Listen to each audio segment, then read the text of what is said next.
Inilah yang menimbulkan penjajahan di dunia. Inilah yang menimbulkan disebut dalam bahasa Arab al-ghazwul fikri. Penjajahan. Sesudah Perang Dunia Kedua sudah banyak negeri-negeri yang merdeka. Tetapi sekarang timbul lagi penjajahan baru. Apa? Penjajahan fikiran. Sehingga bangsa yang merdeka tadi tidak merdeka lagi fikirannya. Dia merdeka di dalam meniru kepada bangsa yang lebih kuat. Itu namanya terjajah juga. Jadi tuan-tuan yang terhormat, apa pangkalnya ini? Daripada nafsu serakah manusia. Nafsu serakah manusia sebagaimana tersebut di dalam hadis. Lau kana libni adama wadiyani min zahabin labtagha salisan.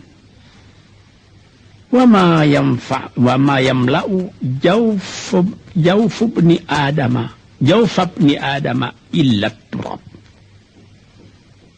Kalau manusia itu mendapat suatu lembah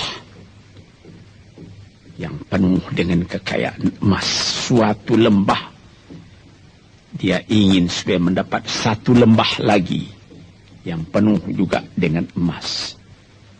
Dapat 2 lembah, dia minta 3 lembah lagi yang penuh dengan iman. Nafsu manusia tidak pernah kenyang. Padahal akhirnya kalau dia sudah menutup mata,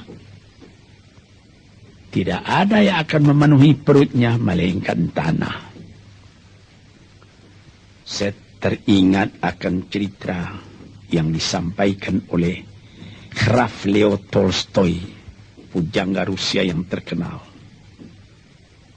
bahwa orang yang tidak mempunyai nafsu yang kenyang itu, pada suatu hari katanya, ada satu orang kaya mempunyai tanah yang luas. Dia mengatakan kepada orang, boleh tuan-tuan mengambil tanah kepunyaan saya ini, berapa tuan suka, berapa tuan mau. Syaratnya cuma begini, sepanjang yang tuan berjalan dari timur ke barat, lantas sebelum matahari terbenam, tuan sampai kembali ke tempat tuan melangkah pertama tadi. Berapa saja tuan suka, boleh ambil tanah ini. Maka datanglah si tamak tadi. Tuan yang punya asli tanah tadi mengatakan, bawalah bakal, jangan lapar di jalan nanti. Baik, dibawanya nasi sebungkus, dia berjalan, jalan. Dari pukul 7 pagi. Kalau diambil kekuatan, hendaknya pukul 10 dia sudah makan. Melangkah lagi beberapa ratus meter atau sekian, nanti boleh kekuatan buat kembali. Sehingga sebelum matahari terbenam, dia sudah sampai ke tempat dia menuju bermula. Tetapi ini orang bernafsu betul, dia minta supaya banyak tanah yang didapatnya. Dibawanya nasi sebungkus, tapi dia tidak jalan di tengah jalan, tidak berhenti, karena nanti berapa meter itu nanti kalau saya berhenti, tanah yang kurang buat saya. Dia terus berjalan. Dia tidak ingat bahwa kekuatan masa pergi yang lebih cepat dengan kekuatan masa pulang yang lambat itu dia tidak taksir. Dia berjalan saja cepat-cepat. Sudah pukul 1 hari, sudah jauh perjalanan. Lantas nanti kembali. Kelemahan badan, kondisi dan suatu situasi tidak sama lagi. Tidak secepat dia pergi dahulu lagi dia pulang kembali. Maka bukan pukul 7 dia sampai, atau pukul 5 sore tadi dia sampai ke tempat dia berjalan bermula, karena dia jalannya sudah lunglai, kaki sudah penat, badan sudah letih. Kira-kira baru pukul 2 dia tidak dapat berjalan lagi karena sudah lapar. Dia coba makan sedikit pun tidak bisa lagi seenak makan yang tadi. Habis makan pun dia berjalan lagi. Pukul 3 dia terhenti. Jauh lagi baru sampai tempat yang pertama. Menurut syarat yang diberikan oleh mempunyai tanah yang pertama, kalau engkau tidak sampai ke tempatmu yang pertama tadi sorenya, tanah ini tidak engkau dapat lagi semua. Memang tidak sampai dia. Pukul 4 dia sudah berhenti berjalan, tidak kuat lagi. Mata sudah gelap. Akhirnya karena terlalu capek, terlalu penat, mati dia di tengah jalan. Berapa dia dapat tanah tadi lagi?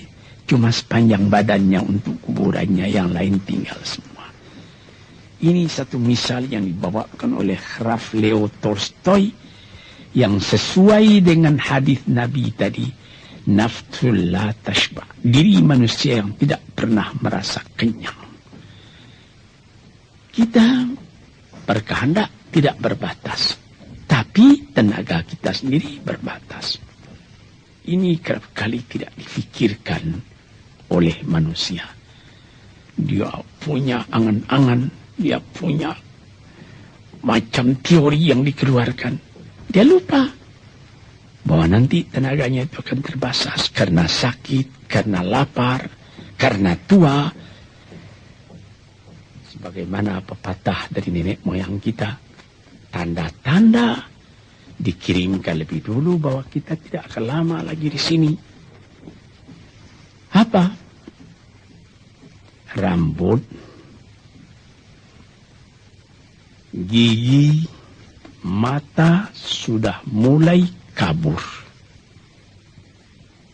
Uban sudah mulai bertabur. Gigi sudah mulai gugur. Kulit sudah mulai kendur. Kalau mata sudah kabur, uban sudah bertabur, gigi sudah gugur, kulit sudah kendur, sudah 4 perkara. Yang kelima ialah pintu kubur. Nah, ini kerap kali manusia lupa yang demikian.